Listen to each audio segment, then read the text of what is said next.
tarde. Então,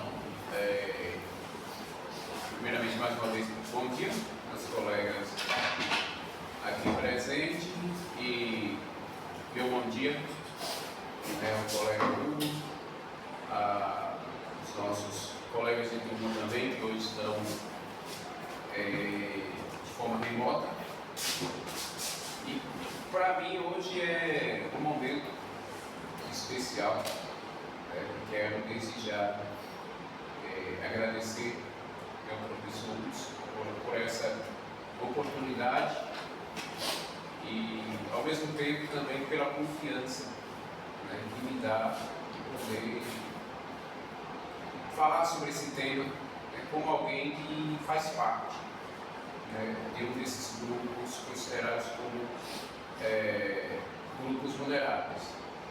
Então, eu pretendo abordar a respeito dos grupos vulneráveis de uma forma inicialmente geral, para que ao final vocês possam entender o meu lugar desse grupo e o porquê da minha fala e o porquê que eu também estou aqui no dia de hoje.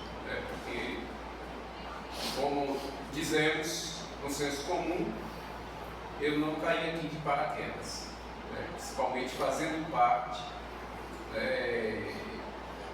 de um grupo vulnerável, que é as pessoas com deficiência. Eu não caí aqui, não cheguei na universidade de paraquedas.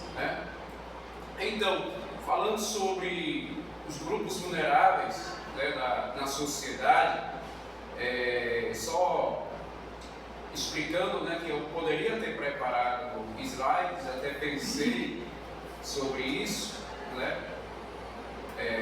mas eu resolvi hoje fazer um pouquinho diferente daquilo que os colegas estão acostumados, visto que, para mim, a oratória em si, ela tem a sua importância. Eu costumo dizer que a oratória é mãe da escrita, a escrita é filha da oratória e todo filho tem que respeitar sua mãe. Então, eu convido vocês hoje a entrar um pouco no meu mundo, que é esse mundo do ouvir, do priorizar mais o ouvir do que exclusivamente o ver. Eu tenho 9 anos que eu dou aula na igreja que eu faço parte, aula de educação cristã, e os meus alunos aprenderam a ouvir. Eles aprendem ouvindo, porque lá não utilizo slide, não utilizo nenhum recurso visual. Então eles mesmo, enxergando normalmente, aprenderam pelo ouvir. E eu espero hoje passar um pouco dessa minha ferramenta para vocês. Então, os grupos vulneráveis na sociedade são segmentos que enfrentam desafios adicionais na sua vida diária, devido a fatores como discriminação, desigualdade social, desigualdade econômica, política. Então, esses grupos podem incluir minorias étnicas, pessoas com deficiência, que é o meu caso, LGBT, demais, mulheres, crianças, idosos, entre outros. São grupos em que as suas necessidades e direitos muitas vezes são violados, o que acaba os colocando em situações de maior risco e desvantagem. Então, se nós formos falar de leis de proteção à maioria desses grupos, de fato, elas existem ou não existem? É a primeira pergunta que eu faço hoje. As leis de proteção a esse grupo, por exemplo, as crianças e adolescentes, existe ou não existe? Leis de proteção ao idoso, existe ou não existe? De fato, essas leis Existe.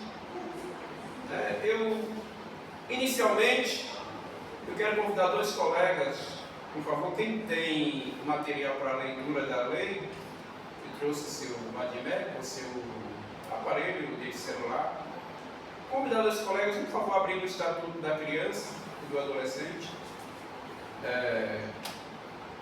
e o outro, abrir, por favor, no Estatuto da Pessoa Idosa, né? Para poder nós acompanharmos a leitura e entender um pouco dessas leis que, de fato, foram criadas para proteger esses determinados grupos.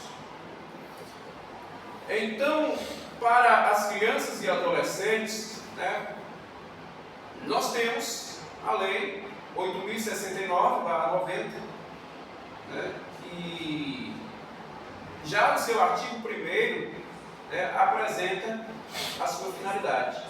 Quem pode ler o artigo 1º, por favor? O artigo 1º, esta lei dispõe sobre a proteção integral à criança e ao adolescente. Amém? Amém? Eu estou no costume aqui de usar o termo lá na igreja, já dando aula há 9 anos, então se eu utilizar aqui o amém como um meio de confirmação, é mero vício de linguagem. Então, esta lei, ela vem justamente para proteger de forma integral a criança e o adolescente. No qual o artigo 2, ele vai dizer quem são esse público, que quem pode ler o artigo 2, por favor? Artigo 2, considera-se criança, para todos os efeitos desta lei, a pessoa até 12 anos de idade incompletos e adolescente, aquela entre 12 e 18 anos de idade. O parágrafo único vai dizer que, nos casos expressos em lei, aplica-se excepcionalmente esse estatuto às pessoas entre 18 e 21 anos de idade. Então, eis aí uma lei que se apresenta como uma norma garantidora dos direitos deste grupo da sociedade. É um grupo considerado como vulnerável, que é o grupo de crianças e adolescentes. Já para o idoso, para a pessoa idosa, nós temos a Lei 10.741 de 2003, que é chamado Estatuto da Pessoa Idosa, a qual já no seu artigo 1º nós encontramos o objetivo geral desta lei e o grupo a ser alcançado por ela. Artigo 1º, que pode ler, por favor? Artigo 1º, é instituído o Estatuto da Pessoa Idosa, destinado a regular os direitos assegurados às pessoas com idade igual ou superior a 60 anos. Ok. No artigo 3º, a lei vai estabelecer as obrigações para com este grupo, tanto no âmbito familiar, comunitário, social e também no poder público. Vejamos, artigo 3º, é a obrigação da família, da comunidade, da sociedade e do poder público assegurar a pessoa idosa com absoluta prioridade a efetivação do direito à vida, à saúde, à alimentação, à educação, à cultura, ao esporte, ao lazer, ao trabalho, à cidadania, à liberdade, à dignidade, ao respeito e à convivência familiar e comunitária. Então, esta é as obrigações estabelecidas para com a pessoa idosa, que é a pessoa a partir de 60 anos de idade, tanto no âmbito familiar como comunitário e social também, uma responsabilidade atribuída ao poder público. Quando falamos de lei de proteção à mulher, e já vocês irão entender por que eu estou passando por todos esses grupos, quando falamos de lei de proteção à mulher, qual a primeira lei que vem à memória? Lei Maria da Penha,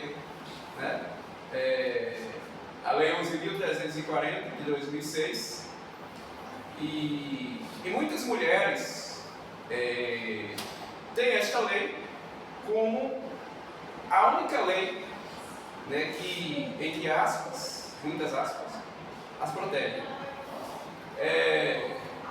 A qual é uma lei que representa a luta de uma mulher que foi injustiçada pelo próprio direito. A conhecida Maria da Penha, né, foi conhecida porque mesmo tendo sofrido durante vários anos, né, agressões pelo seu companheiro, que lhe deixaram não somente sequelas emocionais, psicológicas, como também sequelas físicas, né? A única lei que punia o agressor era a Lei 9.099, né? Que é a lei dos juizados especiais, feitas para crimes de menor potencial ofensivo. E que depois de muita luta, né, frente às instâncias internacionais, ela conseguiu despertar, né, a atenção dos legisladores para a criação de uma lei, né, que oferecesse uma maior punição para os praticantes de violência contra a mulher em razão do sexo feminino. Mas muitas mulheres não conhecem, né, outras leis que também foram criadas para resguardar os seus direitos. Como, por exemplo, a Lei 12.737 de 2012, né, a Lei Carolina Dickmann. Acho que muitas aqui já ouviram falar, né, são estudantes do direito, que acrescentou no Código Penal os artigos 54A e 54B, o qual pune com maior severidade os crimes cometidos contra a intimidade, né, das mulheres no âmbito virtual. Essa lei surgiu, né, quando um hacker acabou tendo acesso, né, a fotos íntimas da Carolina Dickmann e acabou, né, divulgando essas fotos em rede social. Porque depois de grande repercussão surgiu esta lei que trouxe uma maior severidade na punição daqueles que praticam esse tipo de crime. Temos também a Lei de Joana Maranhão, né, que é a Lei 12.650 de 2012, que alterou, né, o tempo prescricional para o registro de queixa-crime, no caso de estupro. E por que eu estou abordando, né, sobre estas leis? Porque devido à desinformação, muitos indivíduos destes e dos demais grupos considerados vulneráveis sofrem com seus direitos sendo violados sem saberem que existe no ordenamento jurídico leis que os protegem.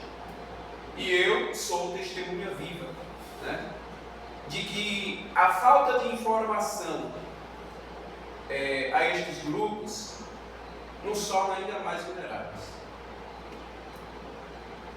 Vamos, por favor, quem puder abrir o Estatuto da Pessoa com Deficiência, Lei 13.146 de 2015.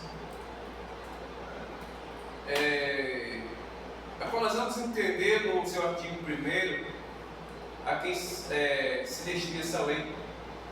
Né? Alguém encontrou? Artigo 1º. É instituída a Lei Brasileira de Inclusão da Pessoa com Deficiência, Estatuto da Pessoa com Deficiência, destinado a assegurar e a promover, em condições de igualdade, o exercício dos direitos e das liberdades fundamentais por pessoa com deficiência, visando a sua inclusão social e cidadania. Ótimo. E quem são essas pessoas, né? Artigo 2º, por favor. Artigo 2º, considera-se pessoa com deficiência aquela que tem impedimento de longo prazo de natureza física, mental, intelectual ou sensorial, o qual, em interação com uma ou mais barreiras, pode obstruir sua participação plena e efetiva na sociedade em igualdade de condições com as demais pessoas. Ok. Agora, quais são os direitos, né, conferidos a esses indivíduos? Né? Artigo 4, por favor. Artigo 4.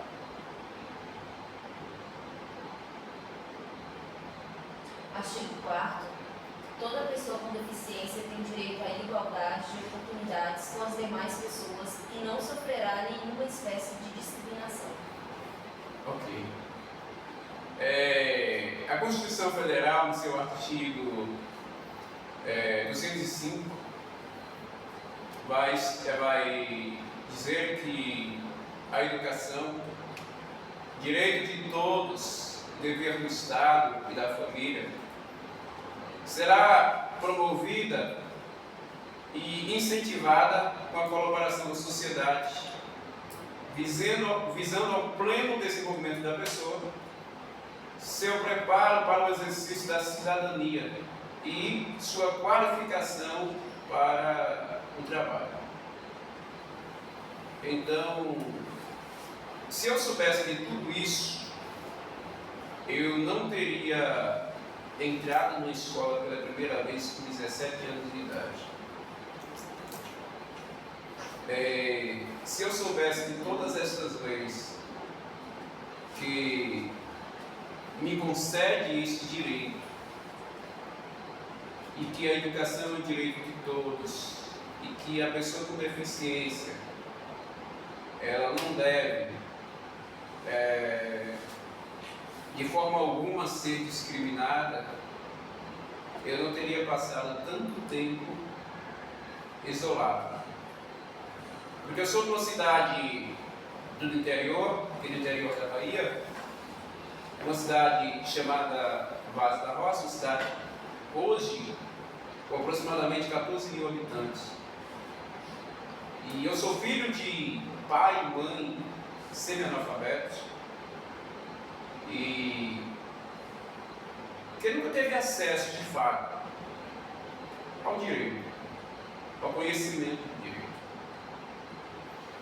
E eu nasci portador de uma limitação visual, a qual nasci enxergando na época ainda 10%, mas devido à patologia eu acabei perdendo totalmente a visão. E os meus pais tentaram me matricular na escola pública do meu município desde criança. E eles sempre se aproveitaram da desinformação dos meus pais e se negavam a me matricular. Porque a alegação deles era que a escola não estava preparada para me receber. E que a escola ainda estava fazendo adaptações para poder me receber. E todos os anos a minha mãe ia até a escola na esperança de poder me matricular, mas sempre ela se deparava com essa informação. A escola ainda não está preparada para receber o seu filho, estamos nos adaptando desde para o próximo ano. Então isso foi se arrastando até os meus 17 anos de idade. Então até os meus 17 anos de idade, eu não consegui ingressar na escola, justamente porque a minha família não conhecia os meus direitos, e por não conhecer os meus direitos, eles eram, infelizmente, sujeitos a esse tipo de... eles eram escravizados, né? O termo que o professor utilizou aqui hoje, eles eram escravizados pela falta de conhecimento. E somente com 17 anos, quando eu conheci uma colega que também era deficiente visual, e na época ela já utilizava informática, ela já utilizava o computador, e eu tinha um grande sonho de utilizar o computador também. E ela me ensinou me falando sobre os editores de tela e começou a me ensinar passo a passo de como utilizar. E a partir daí, por meio do acesso à informática, eu comecei a ter acesso, passei a conhecer os meus direitos.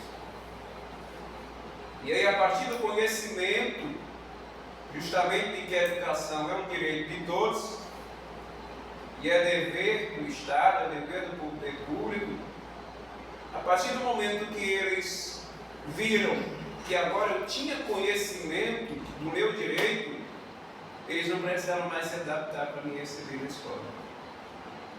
Mas para que isso acontecesse, se passaram 17 anos. Foram 17 anos em que ninguém, mesmo sabendo que eu precisava estudar, ninguém bateu a minha porta para me mostrar que eu tinha esse direito. Né? Eu mesmo tive que correr atrás do meu direito. Eu trago aqui para vocês um texto bíblico, né, que está em Oséias, no capítulo 4, verso 6, que diz que o povo sofre por falta de conhecimento. E se nós formos olhar para o contexto histórico, o conhecimento ele sempre foi a chave que nos liberta da prisão da vulnerabilidade. Hoje eu pergunto para vocês, quem seriam vocês sem o conhecimento que vocês possuem hoje?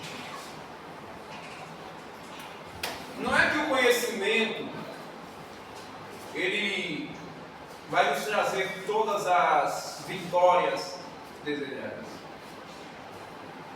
mas ele nos dá condições para que nós possamos ir à luta.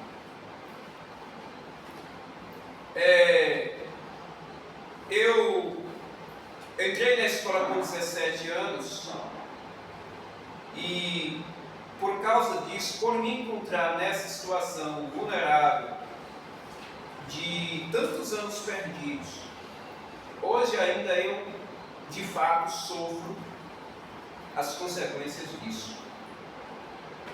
Porque quando eu passei no vestibular para ingressar nessa universidade, para cursar aquilo que era o meu grande sonho, eu digo sempre que eu não me via fazendo outro curso senão direito. Eu cheguei aqui com 27 anos de idade. Então, por causa do tempo perdido, eu tive que fazer várias queimas e etapas. E sofro com isso até hoje. E são prejuízos que, infelizmente, ninguém vai poder reparar. Então, é aqui que nós nos encontramos com a importância da assessoria jurídica popular. Porque um dos seus papéis fundamentais, né, e eu não sou especialista nisso, não sou a melhor pessoa a falar disso, mas venho aqui em meu lugar de fala como participante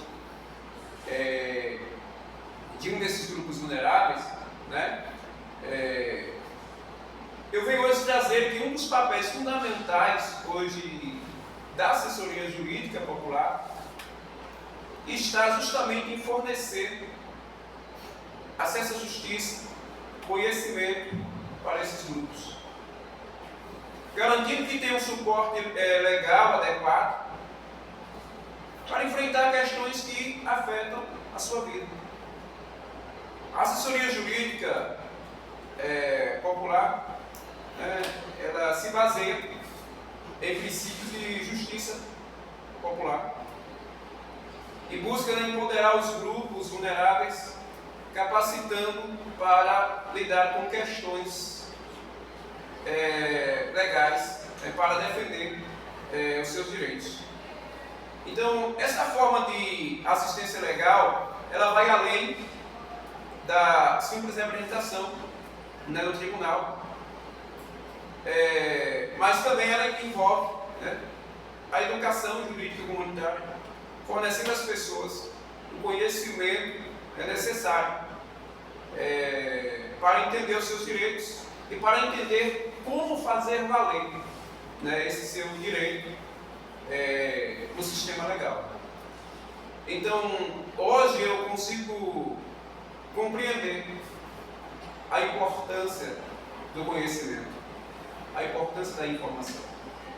Eu falei sobre crianças e adolescentes, que é uma espécie de grupo vulnerável. Falei sobre a pessoa idosa, falei sobre mulheres, falei sobre a pessoa com deficiência. E existem leis, como nós conferimos aqui, para todos esses grupos existem leis de proteção a esses grupos. Mas mesmo existindo tantas leis de proteção a esses grupos, os indivíduos que fazem parte deste grupo ainda sofrem com a discriminação, ainda sofrem com o preconceito, ainda sofrem com a desigualdade, ainda sofrem com a rejeição. Por quê? Porque as leis existem, mas eles não têm acesso a elas. Então,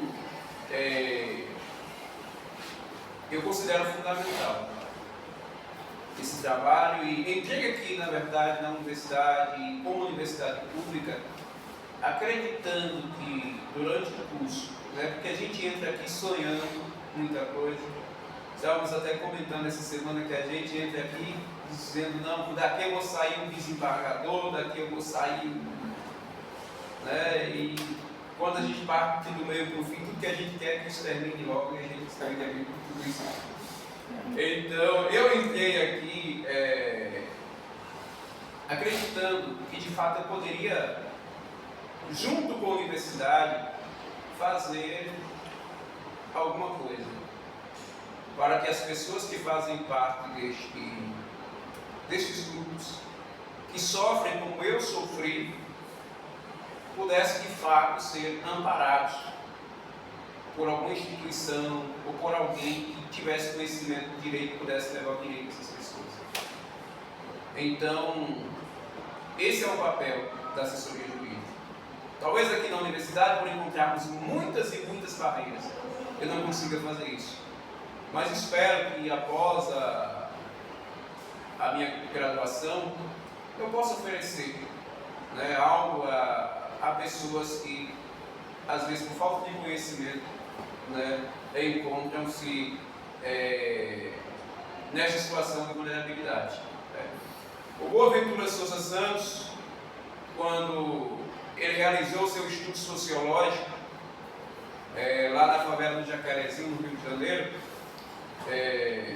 sobre um outro grupo vulnerável, que são as pessoas pobres que vivem em regiões periféricas, ele relatou que dois sentimentos acompanham esta parte da população: o medo e a esperança. Então, pela falta da informação e por justamente as pessoas se sentirem vulneráveis, o medo, ele é algo que nos acompanha constantemente. Eu mesmo estando em uma universidade, mesmo cursando um nível superior, mesmo em menos de 15 anos saindo do analfabetismo para o nível superior, o medo ainda me acompanha. O fato de fazer parte deste grupo vulnerável é algo que ainda nos dias de hoje, mesmo depois de tanto avanço na sociedade, o medo ainda me acompanha. Porque, infelizmente, sabemos que o preconceito, a discriminação, a rejeição é algo que ainda está impregnado na sociedade. E eu acredito que por meio do conhecimento levado tanto a esses grupos, como também a sociedade como um todo, a comunidade com esses grupos, eu acredito que pode ser um beija-flor, jogando ali um pingo de água em meio ao incêndio. Mas eu acredito que cada um fazendo a sua parte, de alguma forma, trará algum resultado, né? E eu quero fechar aqui, né, trazendo mais um texto bíblico que está em Romanos 12, 2, que diz: não vos conformeis com este mundo, mas sedes transformados pela renovação do vosso entendimento. Então, que cada estudante, cada colega aqui que está cursando junto comigo, que estão prestes, né, a sair da universidade, que vocês olhem para mim hoje e entendam que, como eu falei no início, eu não caí aqui de paraquedas. De que há 15 anos atrás eu era um analfabeto, o qual a esperança de um futuro melhor era algo muito distante, mas que por meio do conhecimento que foi levado até mim, que eu busquei na verdade, a minha vida foi totalmente transformada. E que o conhecimento de vocês não sirva só para que vocês possam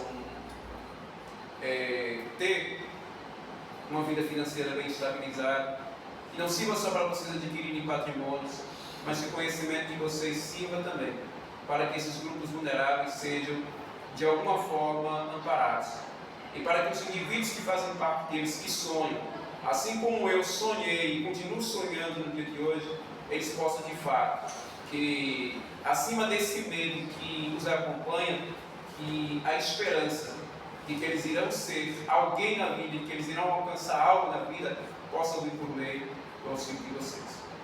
É isso que eu quero falar e eu agradeço. Muito obrigado a todos.